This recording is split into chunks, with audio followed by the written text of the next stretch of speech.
રામ રામ દોસ્તો. નવસારીમાં એક ભયંકર ઘટના બની જેમાં એક પોલીસ ડીવાયએસપી દ્વારા આપણા એક હિન્દુ ભાઈને તિલકને ભૂંસી નાખવામાં આવ્યું. આવું ભયંકર રાક્ષસી કૃત્ય જેને કહી શકાય એવું રાક્ષસી કૃત્ય આપણા ગુજરાતમાં, એ પણ સુરતની બાજુના નવસારીમાં થઈ ગઈ. આવી ઘટના હર્ષભાઈના ધ્યાનમાં તો હશે જ અને એ યોગ્ય પગલાં લેવાના હશે. પણ અત્યારે જે મીડિયામાં આવા રાક્ષસી કૃત્યને બચાવવા માટે તમે વિચાર કરો, આવા કોણ આવી કોઈ સડેલી માનસિકતાવાળો હોય ને એ જ આવા રાક્ષસી કૃત્યનો બચાવ કરી શકે. પણ આવા ઘણા સડેલી માનસિકતાવાળા હોઈ શકે છે અને એ સડેલી માનસિકતાને ઉજાગર કરી શકે કોઈ એવું, કારણ કે મીડિયામાં જ પોતાના મીડિયા પત્રકારોને વિરુદ્ધમાં અને એની સડેલી માનસિકતા લોકો સમક્ષ રજૂ કરવી ને એ બહુ મોટું હિંમતનું કામ છે. એ એમની વચ્ચે રહીને, કારણ કે પોતાનું ઘર પોતાને જ સાફ કરવાનું છે, તો આવા પત્રકાર, જાબાદ પત્રકારો છે એ આ વાંચીને લાગે છે જેથી કરીને એ પોતે આ ઘર એમનું સાફ કરે છે. આવા સડેલી માનસિકતાવાળા કોઈ પત્રકારો હોય તો એને અરીસો બતાવવાનું, એની ઉપર લોકો સમક્ષ રજૂ કરવાનું, આ કામ સૌથી પહેલાં પત્રકારોનું છે. ને દરેક મીડિયા આવશે આ કરવું જોઈએ, પણ એ કોઈ નથી કરવાનું. પણ આ ઓફ ઇન્ડિયા ગુજરાત કરીને ગુજરાતી છે, એ લોકોએ આ હિંમત બતાવી છે અને આ વર્ષોથી બતાવતા આવ્યા છે. આ બહુ સારા, આમાં મેં જોઈ આમની વેબસાઇટ, તો વર્ષોથી આ લોકો મીડિયામાં જેવા આ ખોટા તત્વો છે ને એની સામું આ લોકો લખતા રહ્યા છે અને પોતે એક અવાજ બનીને આ પોતાની ફરજ સમજીને કરતા રહ્યા છે. તો આ લોકો સુધરવાના તો નથી, પણ આ વસ્તુ મારે પણ તમને બતાવી છે કે આવા વિરલાઓ છે. આ મેઘલસિંહ પરમાર એમણે લખ્યું છે, તો એ હું તમને વાંચી સંભળાવું. નવસારીની ઘટનામાં હિન્દુ સંગઠનના કાર્યકર્તાઓને ટાર્ગેટ કરવા દેવાંશી જોશીએ બનાવ્યો વિડીયો.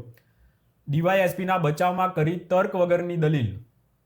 બોલો, આ દેવાંશી જોશી, એમના વિશે હવે આખો આર્ટિકલ છે. ફેક ન્યૂઝ, ભ્રામક સમાચારો અને એક મીડિયા ટ્રાયલ આમાં જોડ્યું નથી, એ હું જોડી દઉં. મીડિયા ટ્રાયલ અને ભળતા જ દાવાઓ સાથે સમાચારો પ્રકાશિત કરવામાં જેનો ટ્રેક રેકોર્ડ સારો એવો રહ્યો છે એવું મીડિયા પોર્ટલ જમાવટ મીડિયા પ્રાઇવેટ લિમિટેડ ચલાવતા પત્રકાર દેવાંશી જોશીએ તાજેતરમાં એક વિડીયો બનાવીને નવસારીમાં હિન્દુ સંગઠનના કાર્યકર્તાઓ ડીવાયએસપી એસકે રાયના મામલામાં જ્ઞાન આપ્યું છે. આમ તો જો કે દેવાંશીનું જમાવટ પોતે ભૂતકાળમાં એક ભ્રામક સમાચારના આધારે ગુજરાત પોલીસને ટાર્ગેટ કરીને ઊંધે માથે પછડાયું હતું, જે ચૈતર વસાવાના સમાચારો બતાવીને જમાવટની યુટ્યુબ ચેનલના દાડા કાઢી રહી છે. તેમની ધરપકડ થઈ ત્યારે પણ દેવાંશી જોશીએ સીધા જ ગુજરાત પોલીસને ટાર્ગેટ કરીને કઠપૂતળી ગણાવી દીધી હતી. પણ આ કેસમાં સામે હિન્દુ સંગઠનના કાર્યકર્તાઓ છે એટલે તેમણે સીધો પોલીસનો પક્ષ લઈ લીધો. જુઓ દોસ્તો, જે લોકો પોતે તટસ્થ છે, નિષ્પક્ષ છે, આવા જે મોહરા બનાવીને બેઠા હોય છે ને એ લોકોની કેટલી તટસ્થતા છે એ તો આપણે સમય કહીએ જ છીએ, પણ આ ભાઈએ પણ કીધું છે. એક નોંધવા જેવી વાત એ પણ રહી કે એક વખત નર્મદાના સેલંબામાં હિન્દુ શોભાયાત્રા પર પથ્થરમારો થયો ત્યારે આ યુટ્યુબ કથિત પત્રકારે એક વિડીયો બનાવીને હિન્દુઓને જ પ્રશ્ન કરી દીધા હતા અને પૂછ્યું હતું કે તેઓ કથિત મુસ્લિમ વિસ્તારમાં કેમ ગયા હતા. બોલો, આ લોકો આપણને પૂછે કે તમે શું કામ ત્યાં ગયા હતા. મુસ્લિમ વિસ્તારો તો જાણે કે પાકિસ્તાન છે, એટલે ત્યાં આપણે જવાની સરહદ પૂરી થઈ જાય છે. આવું આ કથિત પત્રકારને લાગતું હોઈ શકે. જોકે પછી ટ્રોલિંગ ભરપૂર થયું અને લોકોએ અઘરા પ્રશ્નો કરવાનું ચાલુ કર્યું, તો આ બધી બાબતોને છેટી રાખી હતી. હવે તેમણે ફરી એક વખત આ દુસ્સાહસ કર્યું છે. વિડીયોની શરૂઆતમાં જ આ વિડીયો છે એનો, ડીવાયએસપીએ બજરંગ દળના કાર્યકર્તાઓને માર્યા. વિડીયોની શરૂઆતમાં દેવાંશી બિનજરૂરી જ્ઞાન આપે છે, એ તો એની નફટાઈ છે, અને કહે છે કે દેશમાં થયેલા ઝઘડા અને તોફાનો, રમખાણોનો ઇતિહાસ કાઢશો તો તેના મૂળમાં કોમી નફરત અને હિંસા સિવાય બીજું કશું જ જોવા નહીં મળે. આ વાસ્તવમાં ઘસાઈ ગયેલું, ચવાઈ ગયેલું લેફ્ટિસ્ટ પ્રોપોગેન્ડિસ્ટોનું પ્રિય વાક્ય છે. જેઓ આ વાક્યો બોલીને ફાંકા ફોજદારી કરતા રહેતા હોય છે. એ લોકો એમ નથી કહેતા કે રમખાણો અને તોફાનો થયા એ કઈ મજહબી માનસિકતાના કારણે થયા, આ વાત નથી કરતા.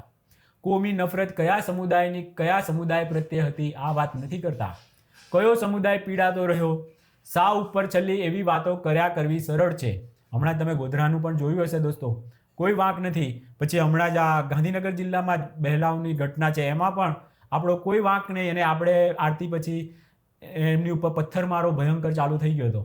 તો આ કઈ માનસિકતાના કારણે થાય છે ને આ નિષ્પક્ષ પત્રકારો કહી નથી શકતા, કારણ કે એમના જે સબસ્ક્રાઈબરો છે ને એ મોટા ભાગના એ કોમ્યુનિટીના છે, એટલે એને ખોટું લાગી જાય ને એવું આમનાથી થતું નથી. ઉપર છલ્લી વાતો કર્યા કરવી સરળ છે, પણ ઊંડાણપૂર્વક જાઓ તો કોણ કોની કોમી નફરત કરે છે અને કોણ ટ્રેનો સળગાવે છે, કોણ રલીવ ચલીવ ગલીવના નારા લગાવીને હિન્દુઓને રાતોરાત ભાગી જવા માટે કહે છે એ પણ કહેવું પડે, અને એ ક્યારેય તેમણે કહેવું હોતું નથી. આ એમની હલકી સડેલી માનસિકતા છે. એટલે જ આવું સડેલા વિચારો, સડેલા લોકોને આ લોકો બચાવતા હોય છે. આગળ દેવાંશી તહેવારોનો ઉલ્લેખ કરીને કહે છે કે ધર્મ અને તહેવાર એકબીજાને જોડવાનું કામ કરે છે કે તોડવાનું, તેની ઉપર એક ચોક્કસ નિષ્કર્ષ પર નથી પહોંચી શકાતું. બોલો, આ લોકો તહેવારો કેટલા જોડે છે, કેટલાના ઘરો તહેવારોથી ચાલે છે, પણ આ તથાકથિત જે, કારણ કે એના સબસ્ક્રાઈબરોનો વાંક હોય એટલે એ રહીએ બોલતી નથી કે એનો જે ચાહક વર્ગ છે, જે એનો ઓડિયન્સ છે, એ ખોટું લાગી જાય એને, એટલે એમનો તો પક્ષ એને રાખવો પડે.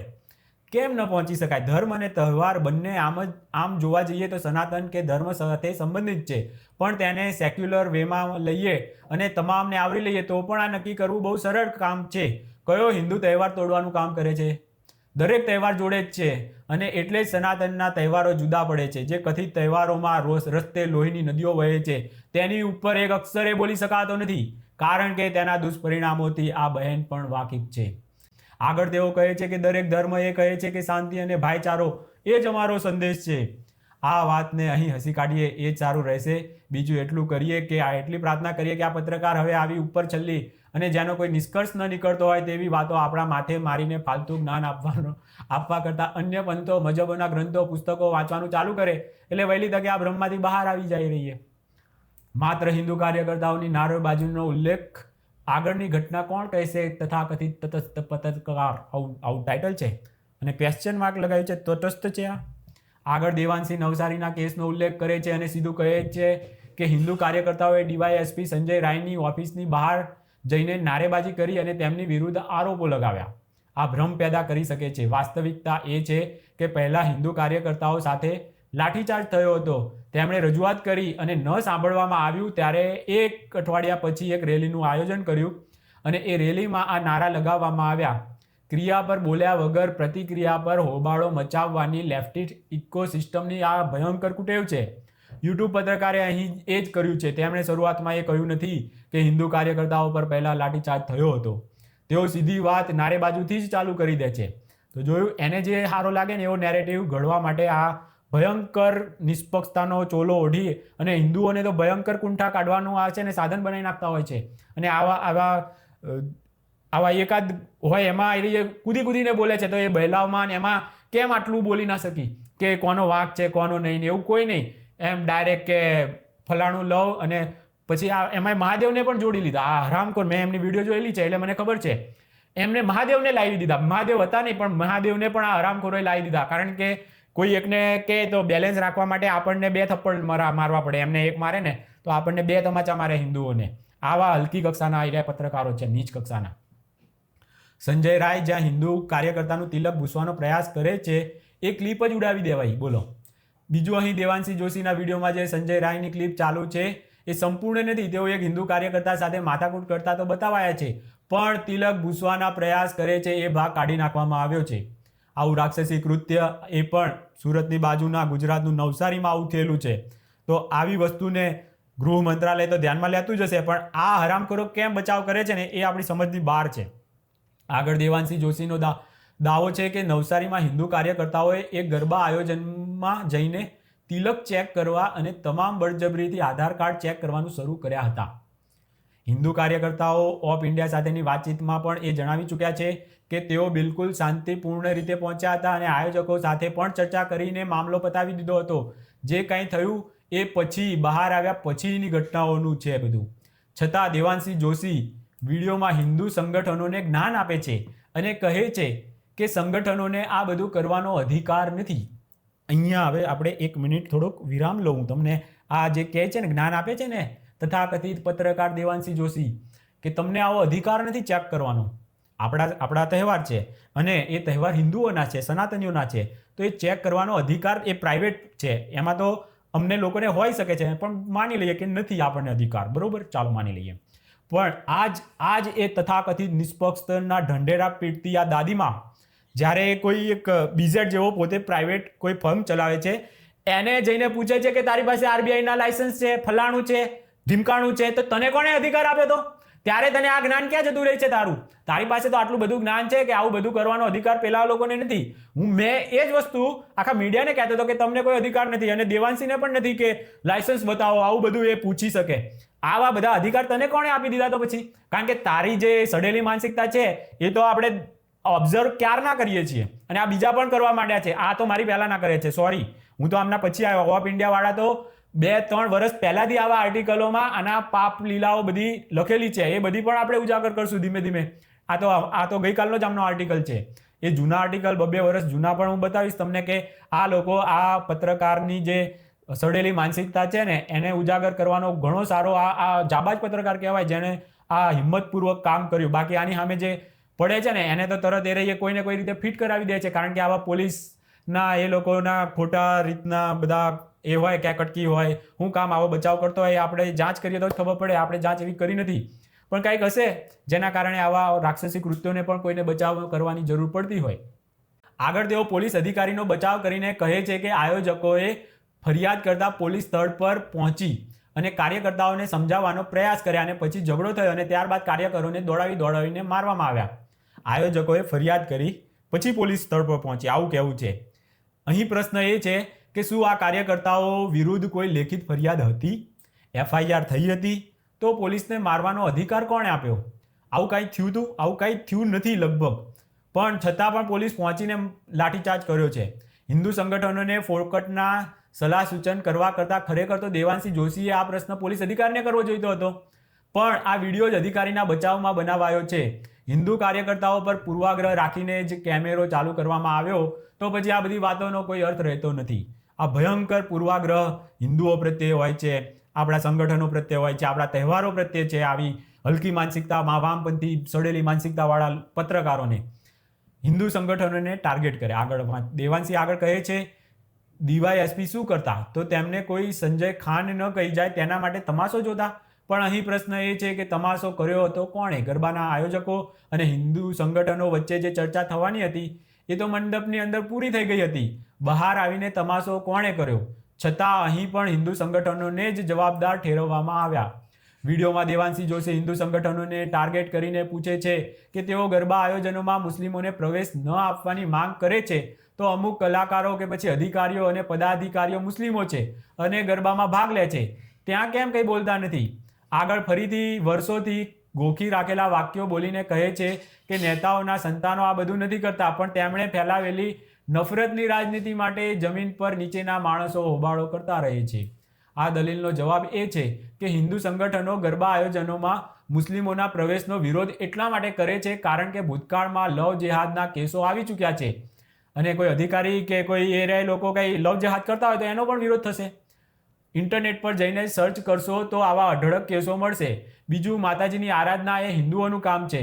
દેવાંશી જેમના ઉદાહરણો આપે છે તેમાંથી મોટાભાગના કલાકારો, અધિકારીઓ ગરબા ગ્રાઉન્ડમાં ધમાલ મચાવવા માટે કે હિન્દુ યુવતીની ને ટાર્ગેટ કરવા માટે નથી આવતા, અને એટલે તેમને આવકારવામાં આવે છે. હિન્દુ સંગઠનોનો વિરોધ આવા નવરાત્રી જેવા તહેવારોમાં આવીને ટપોરીગીરી કરનારા એમના વિરુદ્ધ હોય છે, એટલે પ્રતિબંધની માંગણી કરવામાં આવે છે કે આવા ટપોરીઓને દૂર રાખો. ટપોરીઓને દૂર રાખવાની અમારી માંગણી કંઈ ખોટી નથી. વાહિયાત દલીલોના આધારે મુસ્લિમ યુવાનોને ગરબામાં પ્રવેશ આપવાની વાતો.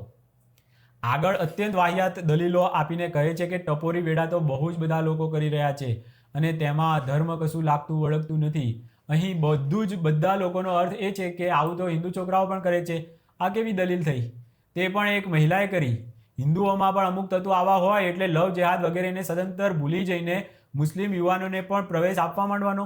હિન્દુ સમાજમાં આવી ખામીઓ હોય તો સમાજ પોતાની રીતે સુધારશે, પણ આપણે ત્યાં પણ આવા લોકો તો છે જ એમ કહીને બહારથી બીજી સમસ્યાઓને નોતારવાની. વિડીયોને અંતે દેવાંશી ફરી એક વખત હિન્દુ કાર્યકર્તાઓને સલાહ આપે છે, જેની તમને બિલકુલ જરૂર નથી. તેઓ કહે છે કે સંગઠનો અમુક નેતાઓના કહેવાથી આ બધું કરી રહ્યા છે. વાસ્તવમાં તેમને સંગઠનોમાં કામ વિશે કોઈ વિશાળતા વિશે બિલકુલ ખબર જ નથી. એ તેમની ઉપર છેલ્લી વાતો સાંભળીને જ ખ્યાલ આવી જાય છે. હિન્દુ સંગઠનો કોઈ નેતા કોઈ પાર્ટી માટે કામ કરતા હોત તો શતાબ્દી ઉજવતા ન હોત. 100 વર્ષમાં ભલભલા સંગઠનો આવીને જતા રહ્યા. હિન્દુ સંગઠનો અડીખમ છે કારણ કે તેઓ કામ એટલા માટે કરે છે કે જેથી સમુદાય શાંતિથી પોતાના તહેવાર ઉજવી શકે. તેના માટે તેમણે પથ્થરમારો પણ ખાવો પડે છે. આરાધ્યની મૂર્તિ ખંડિત થતી જોવી પડે છે અને કોઈ ઉત્સાહી અલ્પમતી પત્રકાર કેમેરાની સામે બેસીને તેમની કારણ વગરની સલાહ આપે એ પણ સાંભળવી પડે છે. તો આ દાદીમાં છે બધાને કારણ વગરની સલાહ આપવા એ લોકોનો ધંધો બનાવી નાખ્યો છે. અને કટકીબાજો ઘણા બધા હવે તો આ ઇન્ડસ્ટ્રીમાં આવી ગયા છે, બાજારું મીડિયામાં. એટલે આ બધા કટકી ક્યાંથી લેતા હોય, પછી ટાર્ગેટ કરતા હિન્દુ સંગઠનોને. આવું પણ બને. આ તો બધી જાત થાય એ લોકોની તો ખબર પડે તો આ લોકોની પોલ બહાર આવે. બાકી મોટાભાગના આ કુંઠિત પત્રકારો હોય છે જે વામપંથી પ્રોપોગેન્ડા ફેલાવવા માટે પણ મફતમાં પણ આવું બધું પ્રોપોગેન્ડા કરતા હોય છે, હિન્દુ સંગઠનોને ટાર્ગેટ કરી અને એમને વગોવતા હોય છે. અને આ એનો ધંધો છે. પણ હવે અમે બી ધંધો લઈને બેસી ગયા છીએ. તમને અરોસો બીજાને તમે બતાવશો, અમે પણ તમને બતાવીશું. જ્ઞાન તમને જ આપતા આવડે છે એવું નથી, અમને પણ આવડે છે. હવે અમે તમને જ્ઞાન આપશું. પત્રકારિતા અમે તમને શીખવશું. અમે પત્રકાર નથી, પણ પત્રકારિતા શું છે ને એ અમને શીખવતા આવડે છે. કોને પત્રકારિતા કહેવાય આ બધું હવે અમે તમને શીખવશું. ખોટી મીડિયા ટ્રાયલ તમે જે ચલવો છો એ બધો ધંધો હવે અમે બંધ કરાવીશું. તું કોણ છે ભાઈ કોઈની પાસે આરબીઆઈના સર્ટી હોય એ માગવાની, એની પરમિશન, એ સેબીની ને એની કોઈની પણ વસ્તુઓ તને કોણે અધિકાર આપ્યો? તું બીજાને જ્ઞાન આપે છે કે હિન્દુ સંગઠનોને અધિકાર નથી. તો તું પહેલાં તું તારી જાતને તો જો, તારી આત્માને તારી જાતને સવાલ પૂછ કે તું આવું નથી કરતી. લોકોને પાસે કે તમારી પાસે ફલાણું છે, ઢીમકાણું છે, ના હોય તો ચૂપ રહેવાના. ના બધા કટકીબાજીના ધંધા એમણે એમ ચાલે છે. તો આ બધા સવાલોના તું પણ જવાબ આપ. બીજાને સવાલો પૂછવા, બીજાને સલાહ મફતની આપવી એના કરતાં તું પોતે પોતાની જાતને જ હવે છે ને જોવાનું પહેલાં રાખ. તો ખબર પડશે. તારા કારણે આખું પત્રકાર જગત બદનામ થાય છે. તારા જેવા એકાદ સડેલી માનસિકતાવાળા સડેલી કેરી હોય એના કારણે આખો ટોપડો પછી સડવા માંડતો હોય છે. તો આ સડેલી કેરીઓને પત્રકારિતા જગતમાં પત્રકારોએ જોવી જોઈએ, એને અરીસો બતાવવો જોઈએ, જેથી કરીને થોડુંક નામ ઊંચું આવે મીડિયાનું. જે આખી દુનિયામાં સૌથી નીચલી કક્ષામાં જતું રહ્યું છે ને એ આવા પત્રકારોને કારણે જ છે. એમાં સૌથી મોટી હિસ્સેદારી આ સડેલા માનસિકતાવાળાની છે, વામપંથી પ્રોપોગેન્ડિસ્ટની. તો એ લોકોનો આ ભાઈએ બહુ સરસ આવો આર્ટિકલ લખ્યો. આપણને વાંચીને ખૂબ જ આનંદ આવ્યો અને તમને પણ એ આનંદ અપાવવા માટે આજે આપણે તમારી સમક્ષ રજૂ કર્યો દોસ્તો. રામ રામ.